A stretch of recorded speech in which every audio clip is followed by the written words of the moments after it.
ठीक है।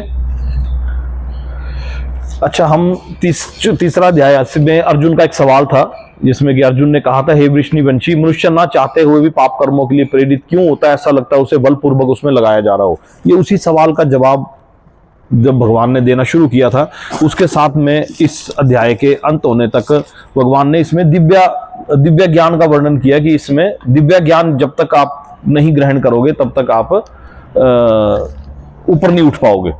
तो दिव्य ज्ञान कहाँ जरूरत पड़ी?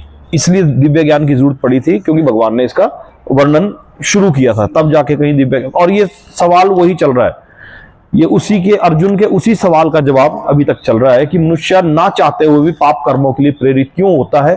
ऐसा लगता है कि उसे बलपूर्वक उसमें लगाया जा रहा हो। इसमें भगवान ने 3 स्टेप्स फॉर्मूला बताए थे जिसमें इंद्रिय, मन और बुद्धि और को कंट्रोल करने के बारे में बताया था, और अपनी बुद्धि को दिव्य ज्ञान से शक्ति प्रदान करें, ऐसा भगवान ने तीसरे अध्याय के अंत में बोलना शुरू किया था। अब दिव्य ज्ञान क्या है? दिव्य ज्ञान क्या है और ये क्यों जरूरी था? दिव्य ज्ञान क्या है और क्यों जरूरी था? इस दिव्य ज्ञान के बारे में भगवान ने बताया कि ये दिव्य ज्ञान मैंने इस अमर योग विद्या का उपदेश सूर्यदेव विवस्वान को दिया। विवस्वान ने मनुष्यों के पिता मनु को उपदेश दिया और मनु ने इसका उपदेश इक्ष्वाकु को दिया। और उसके बाद फिर हमने वर्णन समझा था कि ये सतयुग, कलयुग, त्रेता और द्वापर, इन युगों के बारे में जाना था। और गुरु परंपरा से चला हुआ कोई व्यक्ति ही इस ज्ञान को आगे दे सकता है, ऐसा भगवान ने बताया था। क्योंकि अर्जुन हमको रिप्रेजेंट कर रहा था, इसलिए अर्जुन के मन में सवाल आया। सवाल ये था कि सूर्यदेव विवस्वान तो आपसे पहले हो चुके हैं, तो फिर मैं कैसे मानूं कि आपने ये ज्ञान पहले सूर्यदेव विवस्वान को दिया? तो उसके बारे में भगवान ने बताया था कि मेरे तथा तुम्हारे अनेकानेक जन्म हो चुके हैं। ये हल्का सा रिवीजन वाले पार्ट में मैं थोड़ा सा ले रहा था इसको। अच्छा, हमने पिछले हफ्ते तो खैर हमारा गैप था, लेकिन उससे पहले हम एक जगह पर पहुंचे थे। श्लोक हम 24 श्लोक तक कर दिया था हमने, लेकिन 17 श्लोक में थोड़ा सा मेरे को ऐसा लगा कि आप लोगों को थोड़ा सा डाउट है। ये पेज नंबर 180 पे है, 180 पे, जिसमें कि कर्म की बारीकियों को समझना अत्यंत कठिन है। भगवान बोलते हैं कि कर्म की बारीकियों को समझना अत्यंत कठिन है, अतः मनुष्य को चाहिए कि वह ये ठीक से जाने कि कर्म क्या है, विकर्म क्या है और अकर्म क्या है। तो मुझे लगा था कि इस श्लोक को थोड़ा सा समझने में दिक्कत आ रही थी, है ना। तो थोड़ा सा मैं इसकी रिवीजन में इसको एक बार फिर से लूंगा कि कर्म, अकर्म और विकर्म।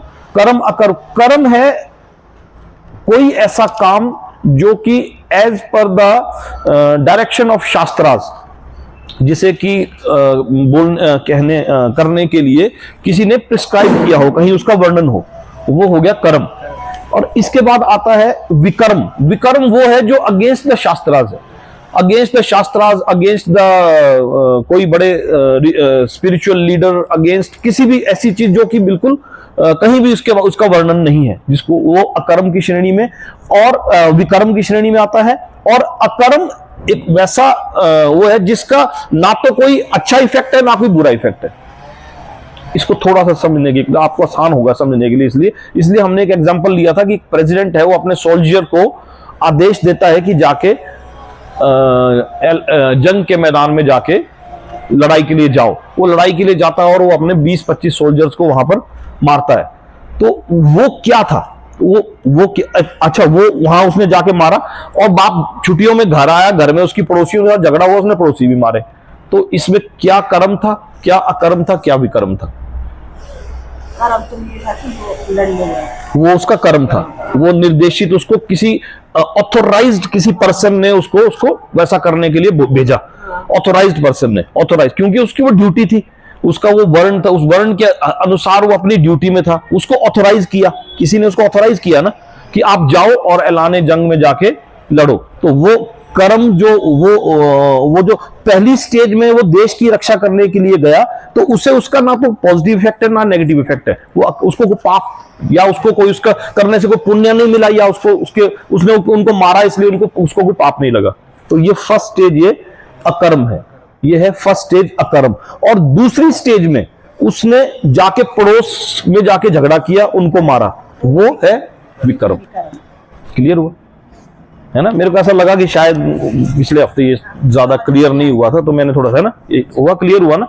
कर्म, अकर्म और विकर्म, इन बारीकियों को समझना, भगवान बुद्ध खुद बोल रहे हैं कि कर्म की बारीकियों को समझना अत्यंत कठिन है। 180 नंबर पेज है 180।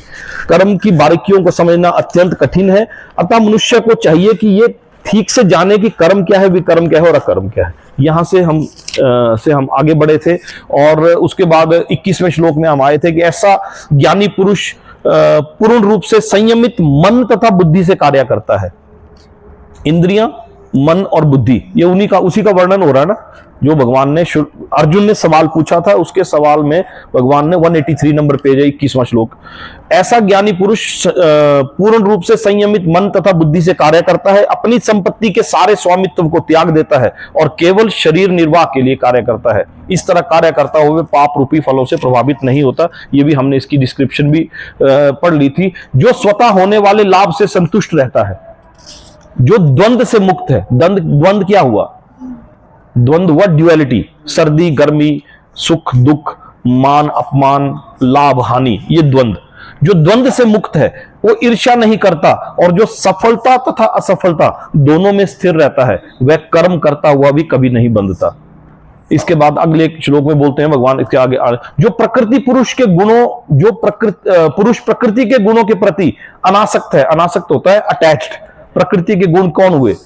सतोगुण, रजोगुण और तमोगुण। जो पुरुष प्रकृति के गुणों के प्रति अनासक्त है, इनमें अनअटैच्ड है और जो दिव्य ज्ञान में पूर्णतया स्थिर है, उसके सारे कर्म ब्रह्म में लीन हो जाते हैं। जो व्यक्ति कृष्ण भावनामृत में पूर्ण तरह लीन रहता है, उसे अपने आध्यात्मिक कर्मों के योगदान के कारण अवश्य ही भगवत धाम की प्राप्ति होती है। यहां भगवान ने ये बोला कि जो कृष्ण भावना में लीन रहते हैं उससे भगवत धाम की प्राप्ति होती है, क्योंकि उसमें हवन आध्यात्मिक होता है और हवि भी आध्यात्मिक होती है। यहां पर 25 से लेके हम 24वें श्लोक तक हम पहुंचे।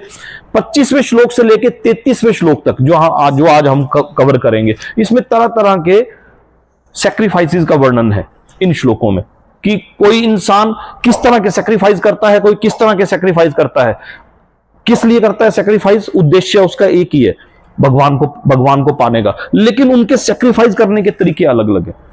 सैक्रिफाइस मींस यज्ञ, कोई किसी तरह का यज्ञ करता है, कोई किसी तरह का यज्ञ करता है, कोई किसी तरह का, उसके बारे में आज हम देखेंगे 25वें श्लोक से।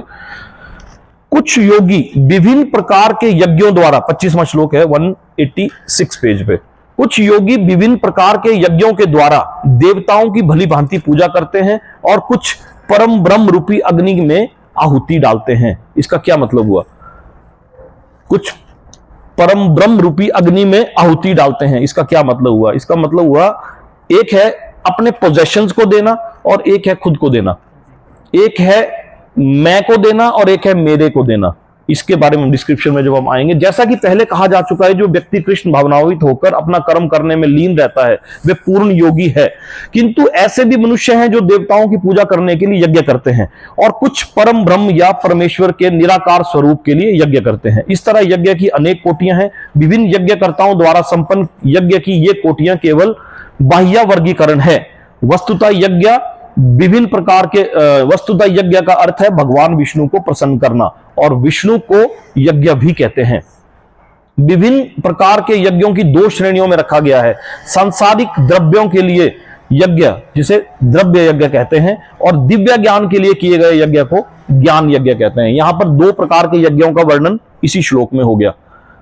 यहां इसे लेके 33 नंबर 33वें श्लोक तक विभिन्न प्रकार के यज्ञ जो इंसान करता है उनके बारे में वर्णन है।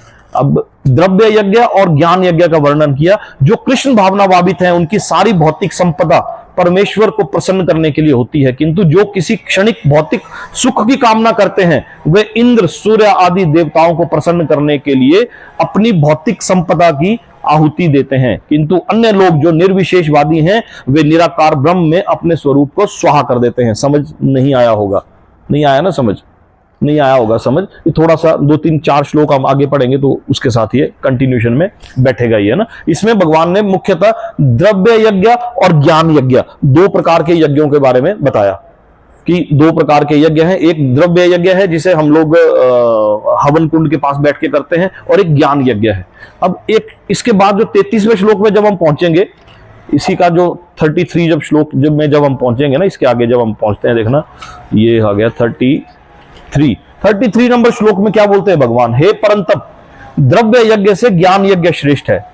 33वें श्लोक में बोलेंगे। पहले तो बहुत सारे यज्ञों का वर्णन करेंगे, लेकिन शुरुआत कहां से की? द्रव्य यज्ञ और ज्ञान यज्ञ से। और कंक्लूड करने के लिए भगवान 33वें श्लोक में बोलते हैं कि द्रव्य यज्ञ से ज्ञान यज्ञ श्रेष्ठ है।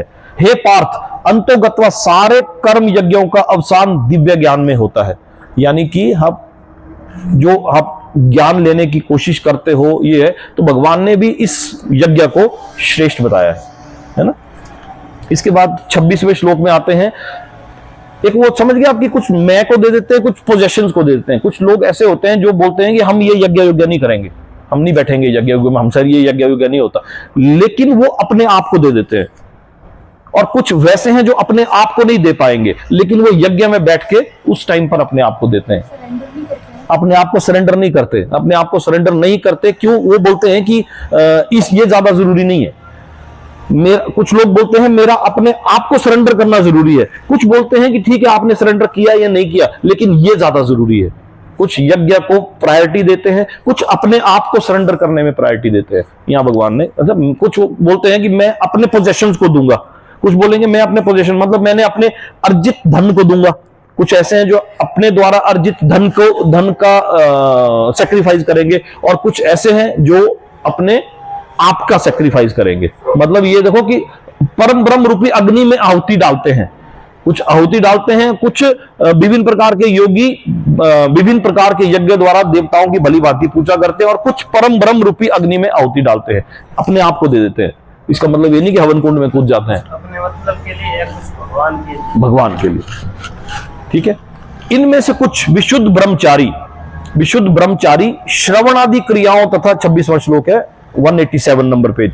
इनमें से कुछ विशुद्ध ब्रह्मचारी श्रवण आदि क्रियाओं तथा इंद्रियों को मन की नियंत्रण रूपी अग्नि में स्वाहा कर देते हैं, और तो दूसरे नियमित ग्रस्त इंद्रिय विषयों को इंद्रियों की अग्नि में स्वाहा कर देते हैं। इसको जब हम थोड़ा सा वो आगे इसकी डिस्क्रिप्शन को पढ़ेंगे तो आपको थोड़ा सा और समझ आएगा इसको। मानव जब आज जीवन के चारों आश्रमों के सदस्य ब्रह्मचारी, गृहस्थ, वानप्रस्थ तथा संन्यास, ये 4 आश्रम है। सबसे पहला आश्रम ब्रह्मचर्य, उसके बाद गृहस्थ, फिर वानप्रस्थ और संन्यास। इसके बारे में बहुत ज्यादा डिटेल में आगे डिस्क्रिप्शन में आएगा। पूर्ण योगी बनने के निमित्त है, यानी कि आप किसी भी आश्रम में पूर्ण योगी बन सकते हो, किसी भी आश्रम में। कोई ये बोले कि नहीं अभी हमारा ब्रह्मचर्य आश्रम है, अभी हमारा गृहस्थ आश्रम है, और ये तो हम वानप्रस्थ में या संन्यास में करेंगे, तो यहां भगवान ने इस चीज का खंडन कर दिया। और क्या बोला कि इनमें से कुछ विशुद्ध ब्रह्मचारी श्रवण आदि क्रियाओं यानी कि सुनते हैं, कोई कथा सुनेंगे, कोई कुछ करेंगे, श्रवण आदि क्रियाओं से, तथा इंद्रियों को मन की नियंत्रण रूपी अग्नि में स्वाहा कर देते हैं। श्रवण आदि क्रियाओं से मतलब अच्छे किसी सेशंस में जाएंगे, कोई कथावाचक से कथा सुनेंगे, कोई भागवत सुनेंगे, कुछ और सुनेंगे, और वैसा करके इंद्रियों को मन के नियंत्रण रूपी अग्नि में स्वाहा कर देते हैं। कौन? विशुद्ध ब्रह्मचारी, ये इनके बारे में बोला है। और दूसरे नियमित गृहस्थ जो कि वर्णाश्रम में दूसरे नंबर पे आते हैं, यानी कि गृहस्थ, इंद्रिय विषयों को इंद्रियों की अग्नि में स्वाहा कर देते हैं। इसके जो हम ये देखेंगे डिस्क्रिप्शन में और क्लियर होगा इसमें ना, इस श्लोक का। मानव जीवन पशुओं की भांति इंद्रिय तृप्ति के लिए नहीं बना है, अतएव मानव जीवन के चारों आश्रम इस प्रकार व्यवस्थित है कि मनुष्य आध्यात्मिक जीवन में पूर्णता प्राप्त कर सके। चारों आश्रम इस प्रकार व्यवस्थित हैं, भगवान ने इस प्रकार व्यवस्थित किए हैं कि आप किसी भी आश्रम में भगवत धाम का रास्ता शुरू कर सकते हो। ब्रह्मचारी ये शिष्यगण प्रामाणिक गुरु की देखरेख में इंद्रिय तृप्ति से दूर रहकर मन को वश में करते हैं। इसमें सबसे पहले ब्रह्मचार्य आश्रम के बारे में बताया कि ब्रह्मचार्य आश्रम में ब्रह्मचारी शिष्यगण प्रामाणिक गुरु की देखरेख में इंद्रिय तृप्ति से दूर रहकर मन को वश में करते हैं। मतलब कि गुरुकुल में जाएंगे, वहां जाके अपनी इंद्रियों को इन चीजों से दूर करके अपने प्रमाणिक गुरु की देखरेख में इंद्रिय तृप्ति से दूर रह के मन को वश में करते हैं। वे कृष्ण भावनाविद के संबंधी शब्दों को ही सुनते हैं। शब्द ज्ञान का मूलाधार है। श्रवण ज्ञान का मूलाधार है। अतः शुद्ध ब्रह्मचारी सदैव हरे नाम कीर्तन अर्थात भगवान के यश का कीर्तन तथा श्रवण में ही लगा रहता है। वह सांसारिक शब्द ध्वनियों से दूर रहता है। और उसकी श्रवण इंद्रिया हरे कृष्ण की आध्यात्मिक ध्वनि को सुनने में लगी रहती है।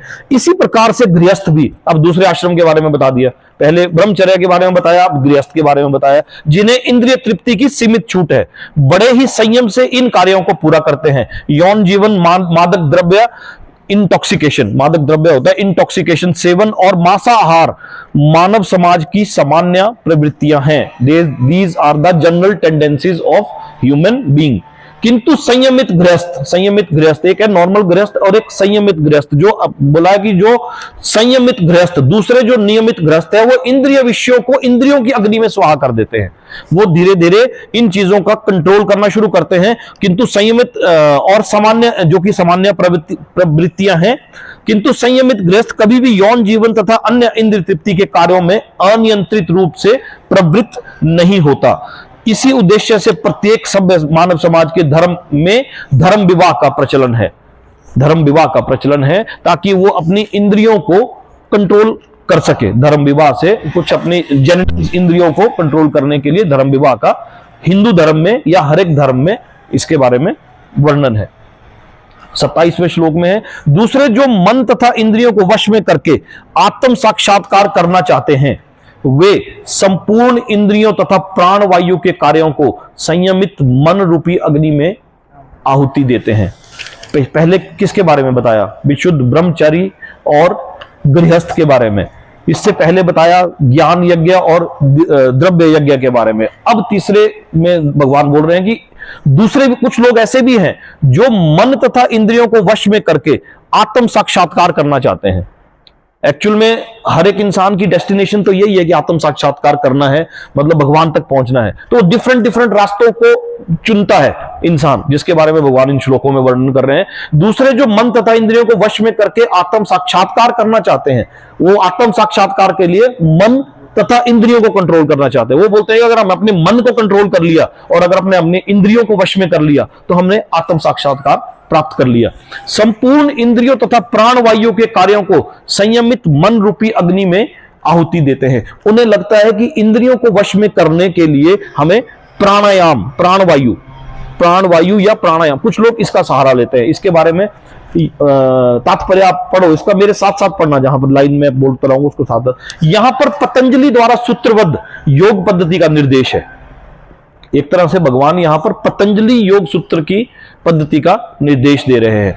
पतंजलि कृत योग सूत्र में आत्मा को प्रत्यग आत्मा तथा पराग आत्मा कहा गया है। ये दो प्रकार की आत्माओं का वर्णन आगे इसके बारे में बड़ी डिटेल में डिस्क्रिप्शन आएगी। पतंजलि योग सूत्र में आत्मा की दो प्रकार, आत्मा को प्रत्यग आत्मा तथा पराग आत्मा कहा गया है। जब तक जीवात्मा इंद्रिय भोग में आसक्त रहता है, यानी कि अटैच्ड रहता है, इंद्रिय भोग में अटैच्ड रहता है, तब तक वह पराग आत्मा कहलाता है। आत्मा का वर्णन, एक प्रत्यग आत्मा और एक पराग आत्मा। पराग आत्मा कौन है? जब तक वो इंद्रिय भोग में अटैच्ड रहता है। कुछ लोग इंद्रिय भोग से बहुत पहले अपने आप को डिटैच कर लेते हैं और कुछ लोग मरते दम तक उसी चीज में इन्वॉल्व रहते हैं, वो अपने आप को डिटैच नहीं कर पाते। तो यहां बोला है कि जब तक जीवात्मा इंद्रिय भोग में आसक्त रहता है तब तक वह पराग आत्मा कहलाता है, और जो ही वह इंद्रिय भोग से विरक्त हो जाता है, विरक्त मीन्स डिटैच्ड हो जाता है, इंद्रिय भोग से डिटैच्ड हो जाता है, तो वह प्रत्यग आत्मा कहलाने लगता है। जब तक आप इंद्रिय भोग में अटैच हैं इंसान, तब तक वो प्रत्यग आत्मा है, पराग आत्मा है, और पराग आत्मा के बाद जैसे वो डिटैच हो जाता है इंद्रिय भोग से, वो प्रत्यग आत्मा कहलाता है, और जो ही वह इंद्रिय भोग से विरक्त, प्रत्यग। जीवात्मा के शरीर में 10 प्रकार की वायु कार्यशील रहते हैं। इन 10 प्रकार की वायुओं का आगे बहुत वर्णन है ना, आने वाले अध्यायों में। 10 प्रकार की वायु कार्यशील है, और इसे श्वास प्रक्रिया यानी कि प्राणायाम यानी कि ब्रीदिंग प्रोसेस, ये 10 प्रकार की प्राणवायु हमारे शरीर में काम करती है, जिसे प्राणायाम द्वारा जाना जाता है। पतंजलि की योग पद्धति बताती है कि किस तरह शरीर के वायु के कार्यों को तकनीकी उपाय से नियंत्रित किया जाए। तकनीकी उपाय से इसके डिफरेंट पोस्चर्स और डिफरेंट आसन और उनके साथ कुछ टेक्निक्स के साथ इसको नियंत्रित करने के उपाय कौन बताता है?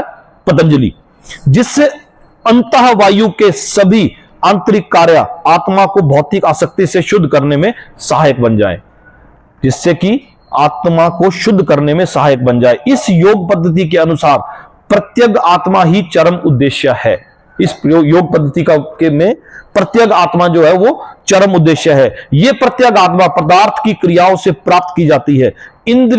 इंद्रिय विषयों से प्रतिक्रिया करती है, यानी कि senses interact with the sense objects. इंद्रियां जो है इंद्रिय विषयों से प्रतिक्रिया करती है, यथा कान सुनने के लिए, आंख देखने के लिए, नाक सूंघने के लिए, जीभ स्वाद के लिए, अतः हाथ स्पर्श के लिए है। ये 5 इंद्रियां हो गई।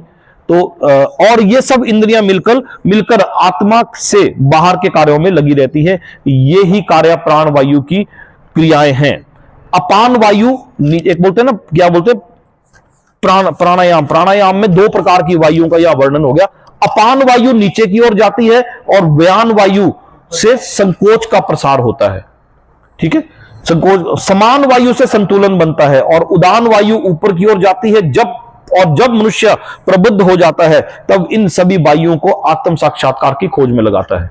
इन सभी वायुओं को जब प्रबुद्ध हो जाता है, जब मतलब ऊपर उठने की कोशिश करता है, तो इन वायुओं को वो आत्म साक्षात्कार की खोज में लगाता है। जबकि श्लोक में क्या बोला भगवान ने, दूसरे जो मन तथा इंद्रियों को वश में करके आत्म साक्षात्कार करना चाहते हैं, संपूर्ण इंद्रियों तथा प्राण वायु के कार्यों को संयमित मन रूपी अग्नि में आहुति कर देते हैं। क्लियर हो गया थोड़ा सा?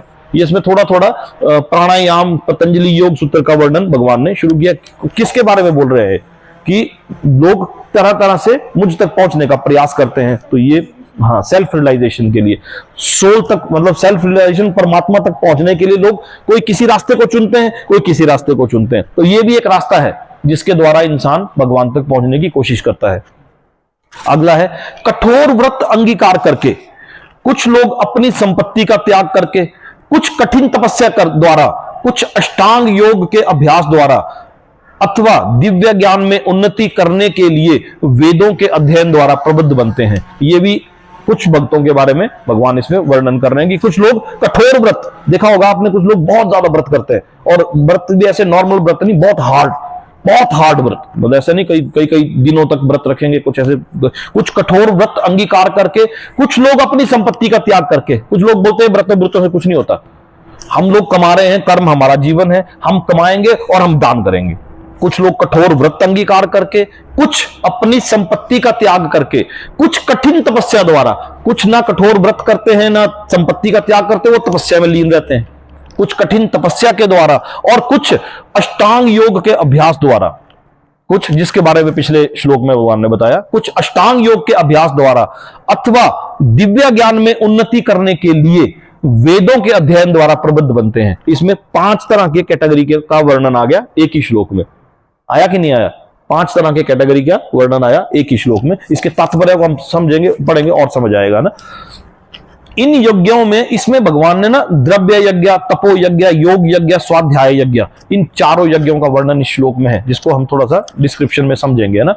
इन यज्ञों में के कई वर्ग किए जा सकते हैं। बहुत से लोग विविध प्रकार के दान पुण्य द्वारा अपनी संपत्ति का यजन करते हैं, कई तरह का दान पुण्य करेंगे। कुछ लोगों की भक्ति से कोई लेना देना नहीं होता, वो बोलते हैं कि देखे होंगे बड़े बड़े धन्ना सेठ, अग्रवाल, कोई बड़े बड़े वो दान करेंगे, बड़े बड़े लंगर लगाएंगे, बड़ा कुछ, लेकिन उनका कोई ऐसा नहीं है कि वो बड़े भरी श्रद्धावान, वो बड़े भक्ति पूर्वक, वैसे नहीं है। वो दान पुण्य करके कोशिश करेंगे। तो उसके बारे में भगवान ने इन श्लोकों में बताया, तात्पर्य में थोड़ा सा और क्लियर हो जाता है ये।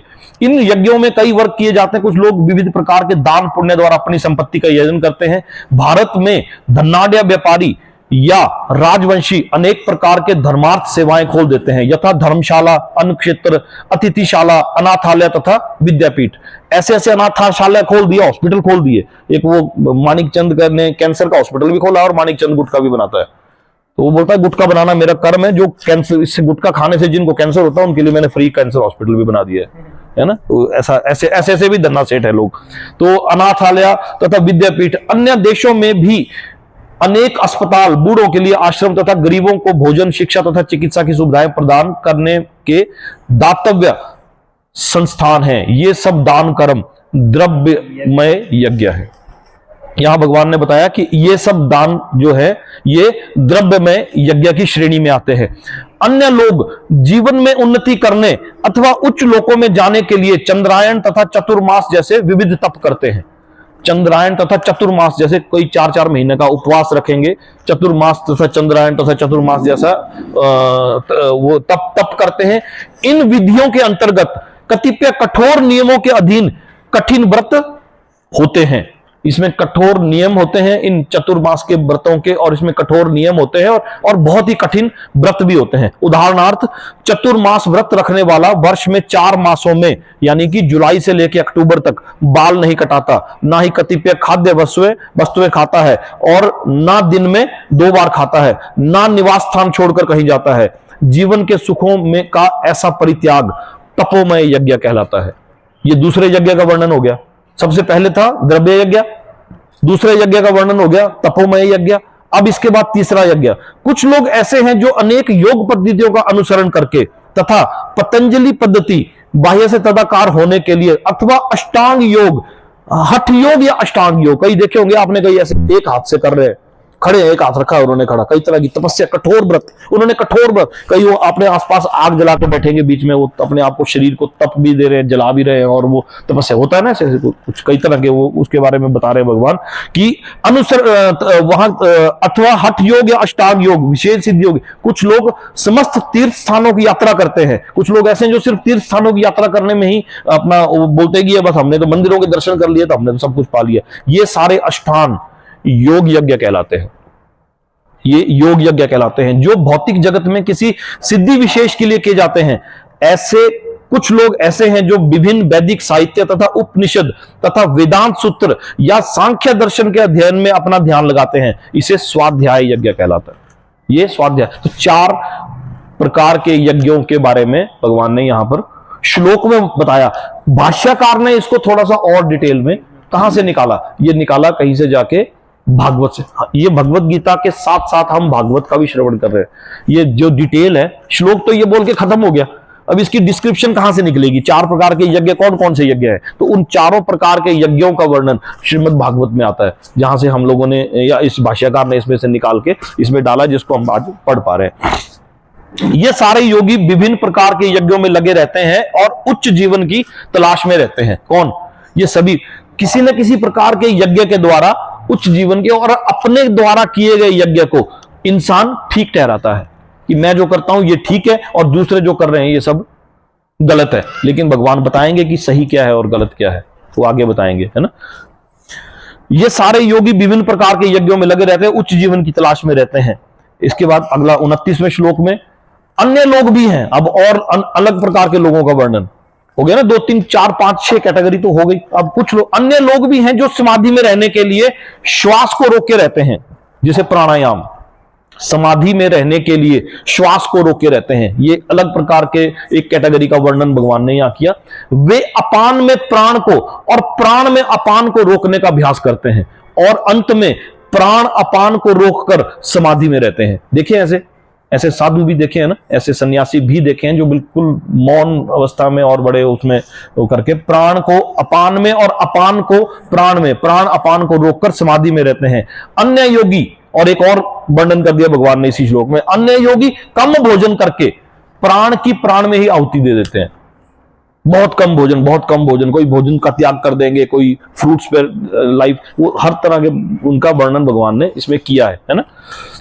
इसके एक्सप्लेनेशन में आपको थोड़ा सा और क्लियर होगा। फिर इसके बाद मैं दोबारा से इसी श्लोक को पढ़ूंगा। श्वास को रोकने की योग विधि प्राणायाम कहलाती है। प्रारंभ में हठ योग के विविध आसनों की सहायता से इसका अभ्यास किया जाता है, यानी कि डिफरेंट सिटिंग पोस्चर्स। क्या हुआ? विविध आसनों की सहायता से प्रारंभ में हठ योग के विविध आसनों की सहायता से इसका अभ्यास किया जाता है। विविध आसन means different type of sitting postures. तरह तरह के कोई तरह तरह के योग करने वालों को ज्यादा पता होगा विद्या, योग वालों को ज्यादा आइडिया है कि तरह तरह के सिटिंग पोस्चर्स के माध्यम से इसके बारे में इसका वर्णन है। ये सारी विधियां इंद्रियों को वश में करने तथा आत्म साक्षात्कार की प्रगति के लिए संस्तुत की जाती है। इन सारी विधियों से क्या होता है? कभी देखा होगा आपने किसी को, मेरे को बहुत गुस्सा था पहले, जब से मैंने योग शुरू किया मेरा गुस्सा खत्म हो गया, मैंने प्राणायाम शुरू किया मेरी मेमोरी पावर बढ़ गई। तो ये सारी चीजें किस लिए करता है इंसान? आत्म साक्षात्कार के लिए। आत्म साक्षात्कार के ये सारी विधियां इंद्रियों को वश में करने तथा आत्म साक्षात्कार की प्रगति के लिए संस्तुत की जाती है। इस विधि में शरीर के भीतर वायु को रोका जाता है। प्राणायाम में शरीर के भीतर देखना, मतलब डिफरेंट पोस्चर में प्राण वायु और अपान, इसका भी आएगा, खैर इसको समझ, जिससे वायु की गति की दिशा को उलट सके, इसे बोलते हैं प्राणायाम, जिससे कि वायु की गति की दिशा को उलट किया जा सके, यह प्राणायाम में किया जाता है। अपान वायु निम्नगामी यानी कि अधोगुपी, अधोमुखी यानी कि गोज डाउनवर्ड, क्या बोलते हैं, निम्नगामी जो कि नीचे की तरफ जाती है, वो वायु है अपान वायु। और प्राण वायु उधरगामी यानी कि विच गोज अप, जो उधरगामी का मतलब है जब तक दोनों वायु उदासीन होकर पूरक अर्थात सम नहीं हो जाती। उदासीन क्या होता है, न्यूट्रलाइज्ड होकर सम नहीं हो जाती, यानी कि इक्विलिब्रियम में नहीं आ जाती। ये थोड़े से हिंदी के टिपिकल जैसे वर्ड है जो सब को समझ नहीं आते, तो मैंने थोड़ा सा इंग्लिश में बताने की बीच बीच में कोशिश करता हूं।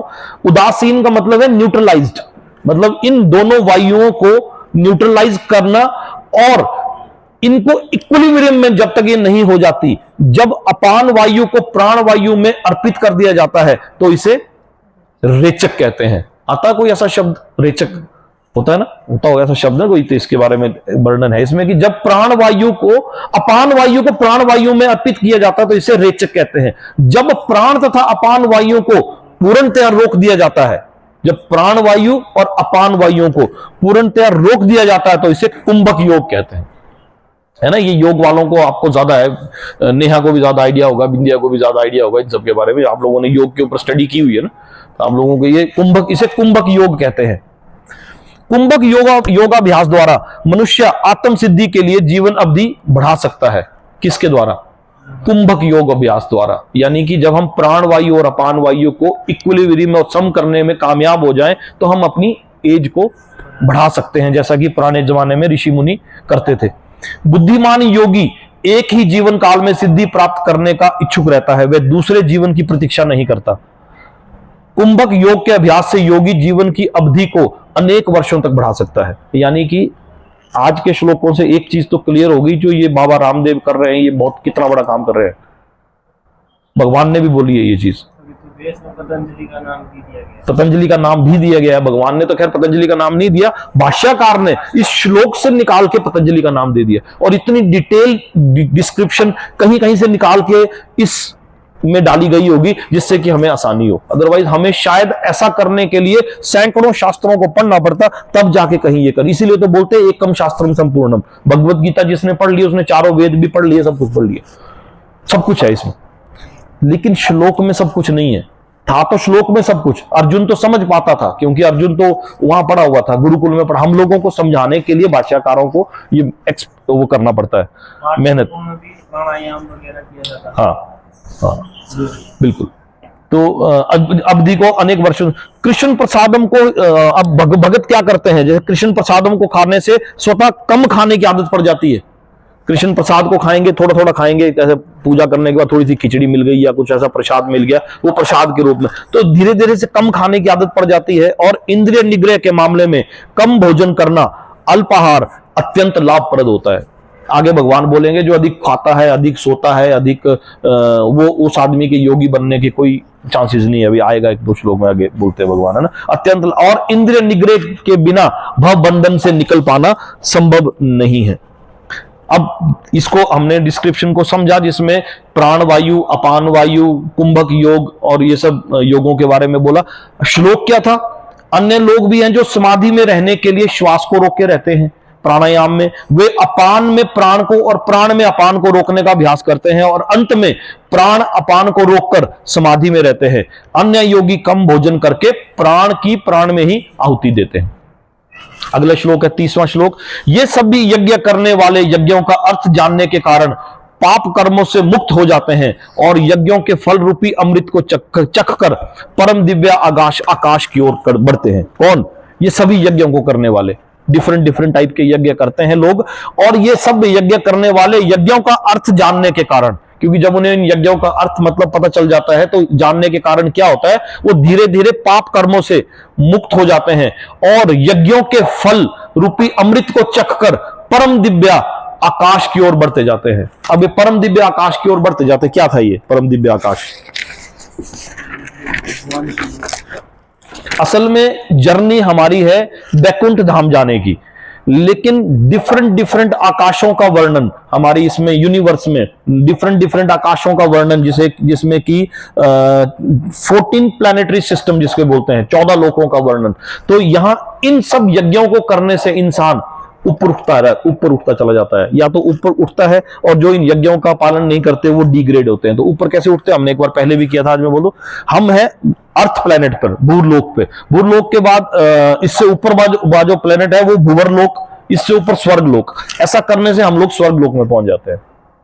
यहां बताया है कि इन यज्ञों को करने से हम लोग स्वर्गलोक हमें प्राप्त होगा। स्वर्गलोक के बाद इससे ऊपर एक लोक है, जो इससे और ऊपर जाते हैं तो महरलोक उसे कहा जाता है।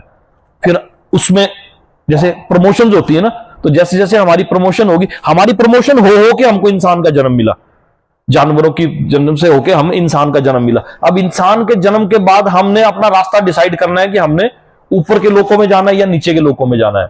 ये जो जर्नी है भगवत गीता की जर्नी, हमें बैकुंठ धाम पहुंचाने वाली जर्नी है।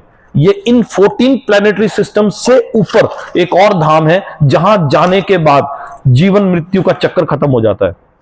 इन 14 प्लैनेटरी सिस्टम में जाने के बाद इंसान को या जीव को फिर से वापस भौतिक जीवन में जन्म लेना पड़ता है, अपने उन कार्यों के फल को भोगने के बाद। जैसे भूरलोक, भंवरलोक, स्वर्गलोक, महरलोक, जनलोक, तपलोक और सत्यलोक। सबसे ऊपर का लोक सत्यलोक, लेकिन इन सब लोकों से भी ऊपर है बैकुंठ धाम। अच्छा, नीचे के जो लोक है वो है अतल, वितल, सुतल, तलातल, महातल, रसातल और पताल। तो जो लोग अच्छे कर्म करेंगे वो ऊपर के लोकों में जाएंगे, जो बुरे कर्म करेंगे वो नीचे के लोकों में जाएंगे।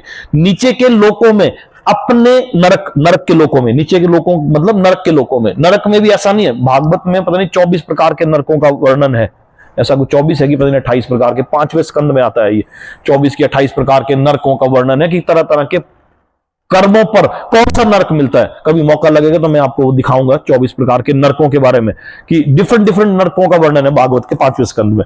ये निचले लोकों में अगर किसी ने कोई बुरा कर्म किया, वो नीचे के लोकों में अपने उस बुरे कर्म को भोगने के बाद फिर मृत्यु लोक में आ जाता है। और किसी ने कोई बड़ा अच्छा कर्म किया, स्वर्ग is not a permanent destination, नरक is also not a permanent destination. ऐसा नहीं कि आपको स्वर्ग मिलेगा तो आप स्वर्ग, आपने इस जन्म में जो कर्म किए उनको भोगने के लिए या आपको नरक मिलेगा या स्वर्ग मिलेगा। स्वर्ग में जाने के बाद अपने उन कर्मों के फल को पूरा करने के बाद आपको फिर से वापस मृत्यु लोक में आना है, किसी रूप में, किसी आत्मा में, किसी शरीर में, है ना। इसके बारे में ऐसा कुछ था। विभिन्न प्रकार के यज्ञों यानी कि यथा द्रव्य यज्ञ, स्वाध्याय यज्ञ तथा योग यज्ञ, ये क्या होते हैं विभिन्न प्रकार के यज्ञ। द्रव्य यज्ञ हमने पढ़ा ना, ये द्रव्य यज्ञ, स्वाध्याय यज्ञ तथा योग यज्ञ की उपयुक्त व्याख्या से यह देखा जा सकता है कि इन सब का एक ही उद्देश्य है, और वह है इंद्रियों का निग्रह। इंद्रियों का निग्रह, इंद्रिय तृप्ति की भौतिक आसक्ति का मूल, इंद्रिय तृप्ति ही भौतिक आसक्ति का, भौतिक अस्तित्व का मूल कारण है। अतः जब तक इंद्रिय तृप्ति से भिन्न धरातल पर स्थिर ना हुआ जाए, यानी कि अपार्ट फ्रॉम सेंस ग्रेटिफिकेशन, जब तक इस धरातल से पर स्थिर ना हुआ जाए, तब तक सच्चिदानंद के नित्य धरातल तक उठ पाना संभव नहीं है। यानी कि इंद्रियां, मन और बुद्धि, इन चीजों को कंट्रोल करने से ही हम अपने आप को अपग्रेड कर सकते हैं। नहीं कर पाए तो अपने आप को डिग्रेड करेंगे। डिग्रेड करने के बाद जो फल मिलेगा उसको भोगने के बाद हम फिर वहीं आएंगे, मृत्यु लोक में आए। भागवत में, श्रीमद् भागवत में ये भी वर्णन है। अब हम तो मर गए, हमें जब तेल के कड़ाहे में जाओ तो वहां पर एक यातना शरीर मिलता है। भागवत में ये वर्णन है 5वें स्कंद में। कैसे मिले? आप तो मर गए, अब आपको क्या पता। लोग बोलते हैं कि मरने के बाद क्या होता है, कुछ नहीं होता।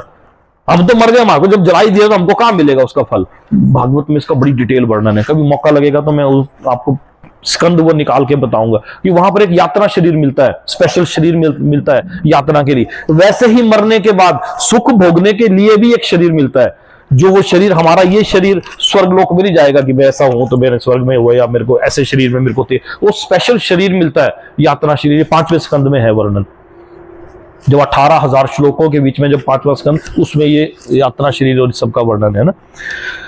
उपयुक्त सारे यज्ञों से संसार के पाप कर्मों से हुआ जा सकता है। जीवन में इस प्रगति से मनुष्य न केवल सुखी और ऐश्वर्यमान बनता है, अपितु अंत में वह निराकार ब्रह्म के साथ तादात्म्य के द्वारा या श्री भगवान कृष्ण की संगति प्राप्त करके भगवान के शाश्वत धाम को प्राप्त करता है। कौन सा शाश्वत धाम?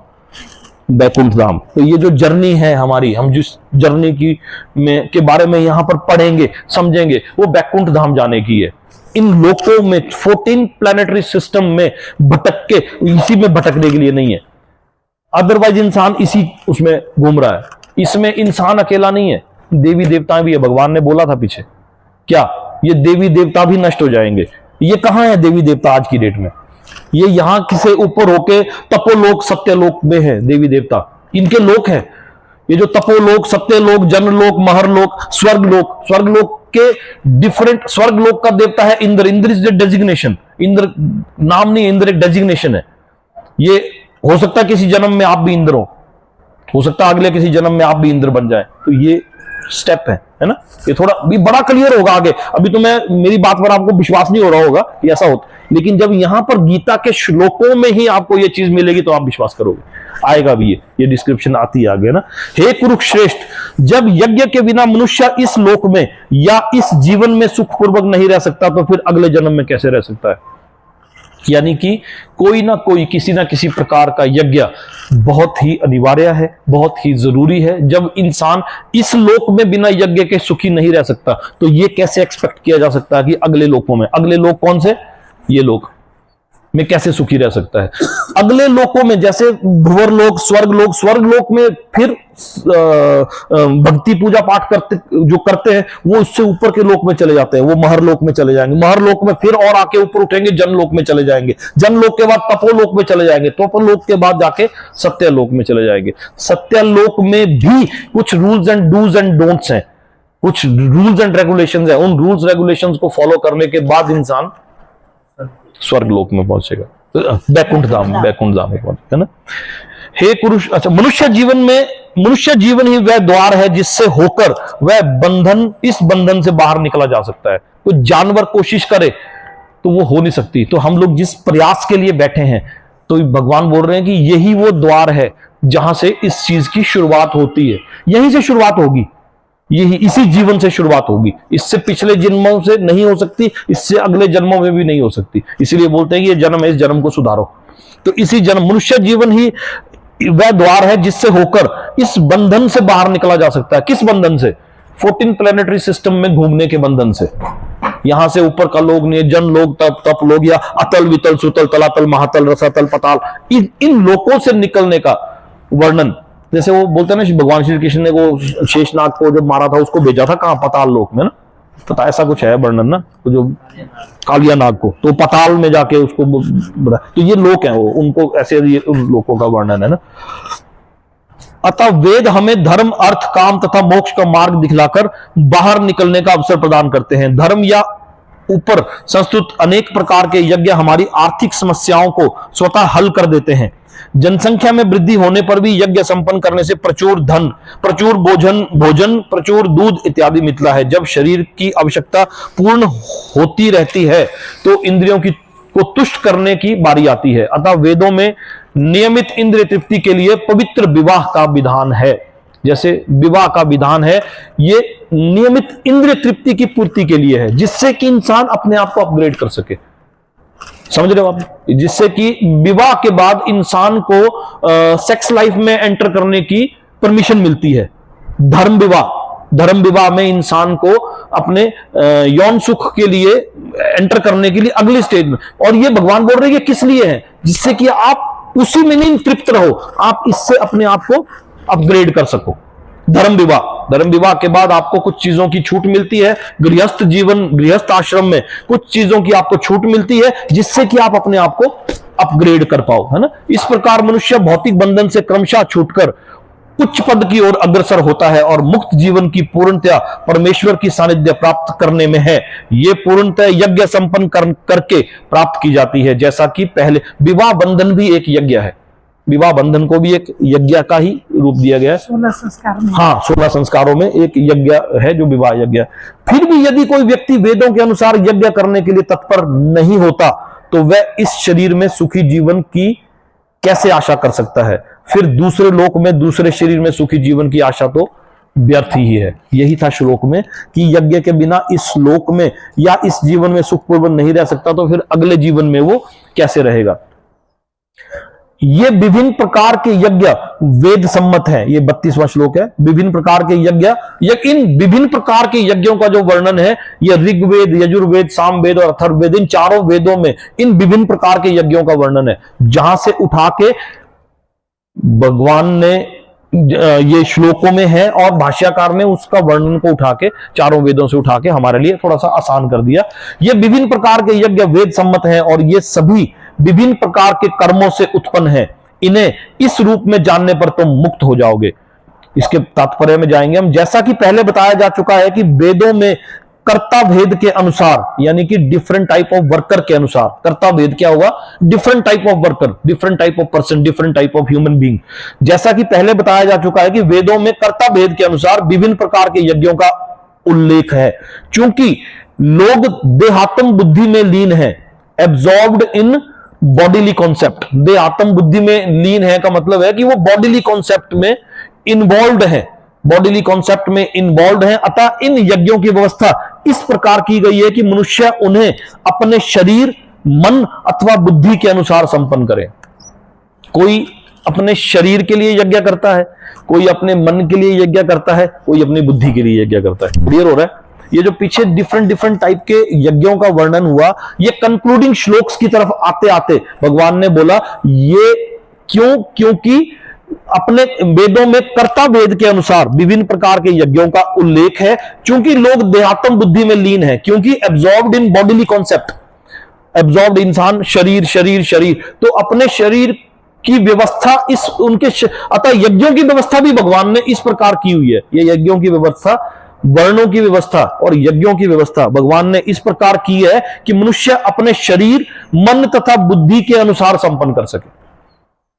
कोई किसी यज्ञ को प्राथमिकता देता है, कोई किसी यज्ञ को प्राथमिकता देता है। क्यों? क्योंकि उसका मन और बुद्धि या शरीर मन या बुद्धि, ठीक है, कोई आदमी बहुत इंटेलिजेंट, लेकिन अगर उसका शरीर ही साथ नहीं देता तो डिफरेंट टाइप का यज्ञ करेगा, कोई किसी अलग प्रकार के यज्ञ को करेगा। अथवा किंतु देह से मुक्त होने के लिए ही इन सब का विधान है। इसी की पुष्टि यहां पर भगवान ने अपने श्रीमुख से की हुई है। लेकिन कंक्लूडिंग श्लोक में भगवान क्या बोलते हैं? 33वें श्लोक में, हे परंतप, द्रव्य यज्ञ से ज्ञान यज्ञ श्रेष्ठ है।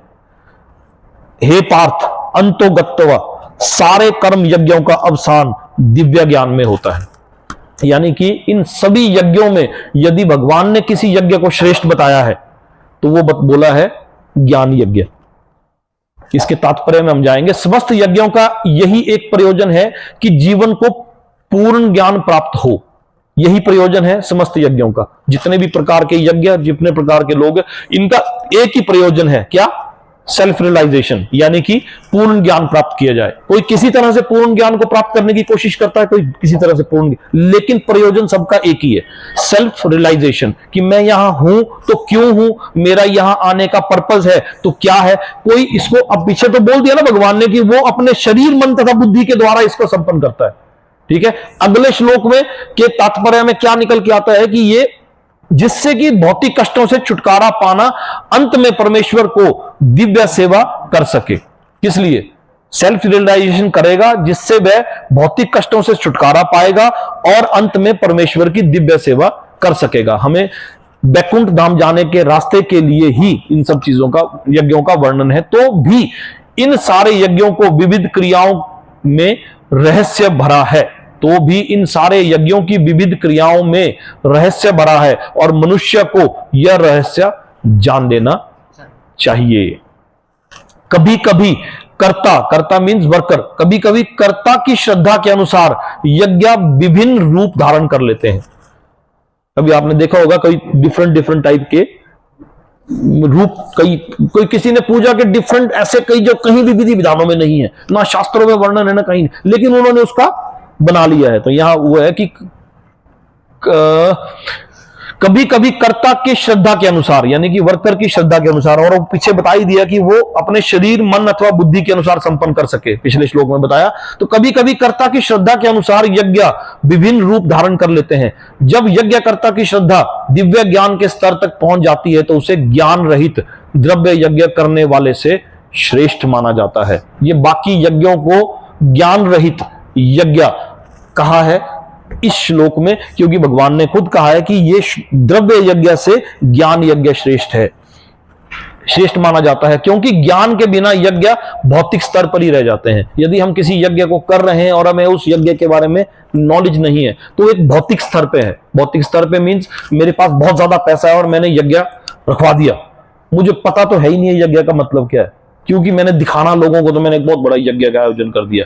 कोई ऐसे 2-4 यज्ञ होते हैं जिनका कोई आयोजन कर दिया, तो यहाँ उसका वो बोलते हैं कि उसका जिस यज्ञ के बारे में आपको ज्ञान ही नहीं है, जो ज्ञान रहित यज्ञ है, द्रव्य यज्ञ करने वाले से श्रेष्ठ माना जाता है, क्योंकि ज्ञान के बिना यज्ञ भौतिक स्तर पर रह जाते हैं और इनसे कोई आध्यात्मिक लाभ नहीं हो पाता। ये भौतिक स्तर पर ही रह जाते हैं, ये इसी लेवल पे रह जाते हैं, इनसे कोई लाभ नहीं हो पाता। यथार्थ ज्ञान का अंत कृष्ण भावनामृत में होता है, जो दिव्य ज्ञान की सर्वोच्च अवस्था है।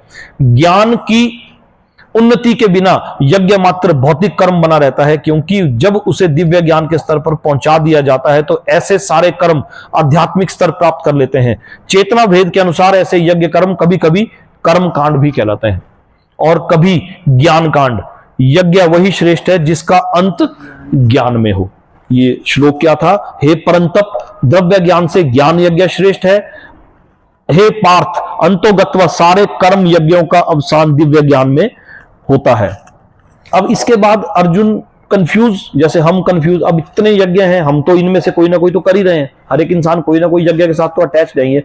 वो कंफ्यूजन अर्जुन के मन में आई। सवाल तो अर्जुन ने नहीं पूछा क्योंकि भगवान अंतर्यामी थे, तो भगवान ने उसके मन की व्यथा को समझ के अगले श्लोक में उसकी उस दुविधा को दूर कर दिया। कैसे करूं, क्या करूं, कौन सा यज्ञ करूं? जैसे हमारे मन में यह सवाल है, वैसे अर्जुन के मन में भी सवाल था। तो अर्जुन के मन के उस सवाल को जब भगवान ने भांपा तो अगले ही श्लोक में उसका सोल्यूशन भी दे दिया। क्या सोल्यूशन दिया? तुम गुरु के पास जाकर सत्य को जानने का प्रयास करो।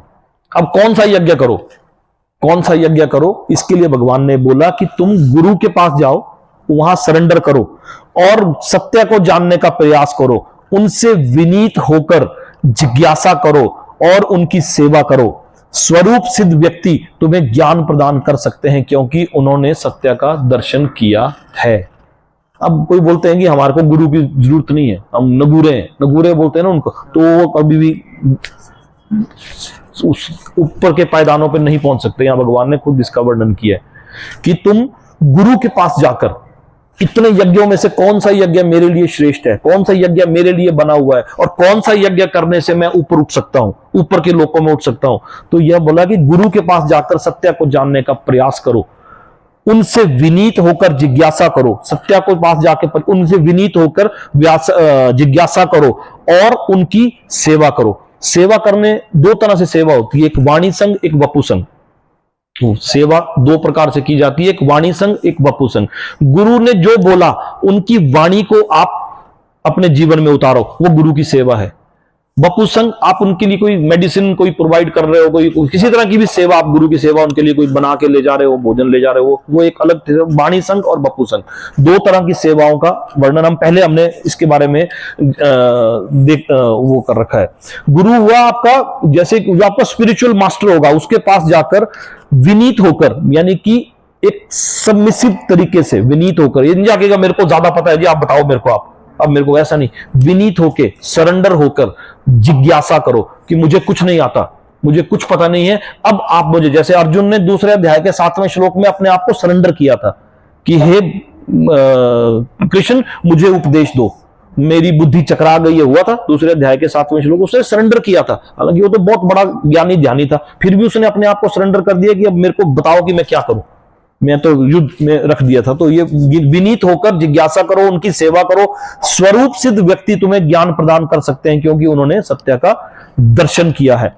जिज्ञासा करो किस चीज की? About the spiritual truth.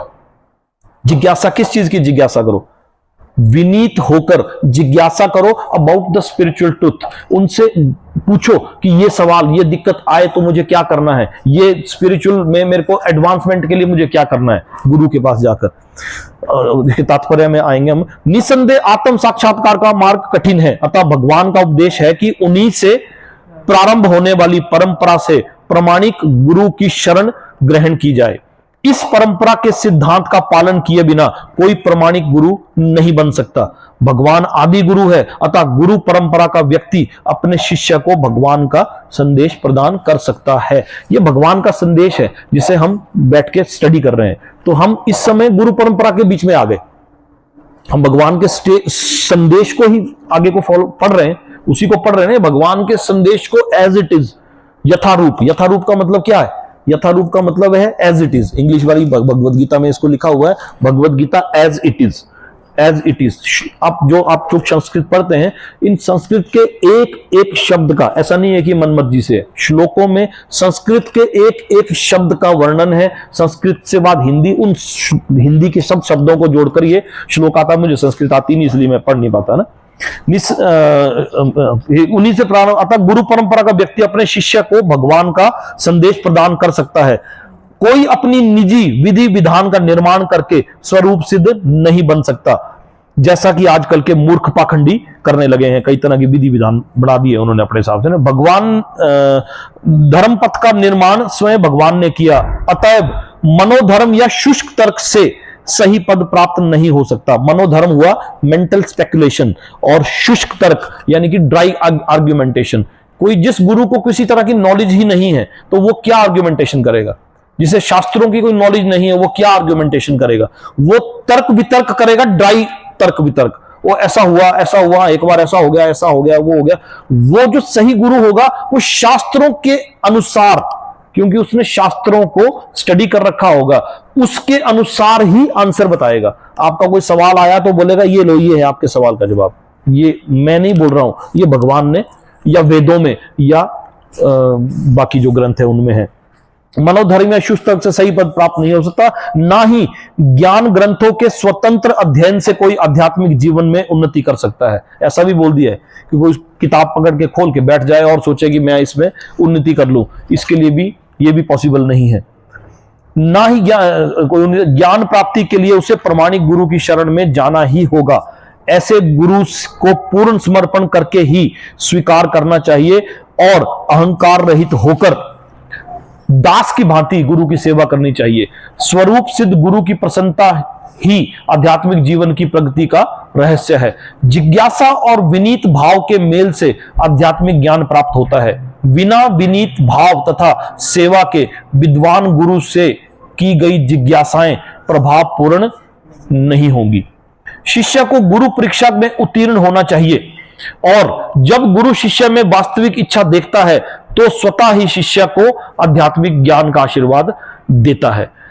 इस श्लोक के अंधागुमन तथा निरर्थक जिज्ञासा, अंधागुमन हुआ ब्लाइंड फॉलोइंग, इस श्लोक में अंधागुमन, अंधानुगमन तथा निरर्थक जिज्ञासा, इन दोनों की भर्त्सना की गई है। जैसे कोई बोला कि ब्लाइंड फॉलोइंग, हम किसी को मानते हैं तो मानते हैं, चाहे उसको कुछ पता हो या ना, उसकी भर्त्सना की गई है। शिष्य ना केवल गुरु से विनीत होकर सुने, अपितु विनीत भाव तथा सेवा और जिज्ञासा द्वारा गुरु से स्पष्ट ज्ञान प्राप्त करे। प्रामाणिक गुरु स्वभाव से शिष्य के प्रति दयालु होता है, अतः यदि शिष्य विनीत हो, विनीत मीन्स सबमिसिव हो, जानने में इंटरेस्टेड हो और सेवा में तत्पर रहे, तो ज्ञान और जिज्ञासा का विनिमय पूर्ण होगा। ये भगवान ने डाउट अर्जुन के मन का क्लियर किया, क्या बोल के कि तुम गुरु के पास जाओ, जाकर सत्य को जानने का प्रयास करो, उनसे विनीत होकर जिज्ञासा करो, उनकी सेवा करो। स्वरूप सिद्ध व्यक्ति तुम्हें ज्ञान प्रदान कर सकते हैं, क्योंकि उन्होंने सत्य का दर्शन किया हुआ है। सत्य का दर्शन किया हुआ ये नहीं कि उन्होंने भगवान के दर्शन किए हुए, उन्होंने शास्त्रों में जो लिखी हुई बातें हैं उनके ऊपर मंथन चिंतन किया हुआ है, उन्होंने उस सत्य का दर्शन किया हुआ है, उन सवाल जवाब तक वो पहुंचे हुए हैं, तब वो आपको उन सवालों के जवाब दे सकते हैं, है ना। ऐसे तो ड्राई आर्ग्यूमेंटेशन, मनोधर्म या शुष्क तर्क, कोई कुछ बोल रहा है गुरु, कोई कुछ बोल रहा है। आजकल के देखे नहीं टीवी में कई तरह के गुरु बने हुए हैं, तो कोई कुछ बोल रहा है, कोई कुछ बोल रहा है। उनका सिर्फ टीआरपी लेने का ही तात्पर्य है ना। यहां तक कि हम आज इसको करेंगे। अगले 35 से 38वें श्लोक में जो हम आएगा, तो इसमें भगवान ने बताया कि दिव्य ज्ञान से क्या लाभ होगा, क्योंकि यह अध्याय चल रहा है दिव्य ज्ञान। आगे 3-4 श्लोकों में भगवान बताते हैं कि दिव्य ज्ञान से आपको क्या बेनिफिट होगा, क्यों लेना जरूरी है, इसके बारे में अगले श्लोकों में बताएंगे भगवान, है ना। एक बात बोलूंगी मैं। हाँ जी, हाँ जी। हमारे जी कहते थे तो उनको करने के बाद हमारे खुद यज्ञ करते थे। जब भी हमारा आश्रम नहीं बना होता तो श्री सब महाराज जी आते थे, तो एक कमरे में मैं बहन पास रहती थी। जब महाराज आते थे तो मैंने देखा, तो हमको अलाउड नहीं होता था उस कमरे में जाना जहाँ महाराज जी रहते थे। तो फटे लगे हुए थे ना,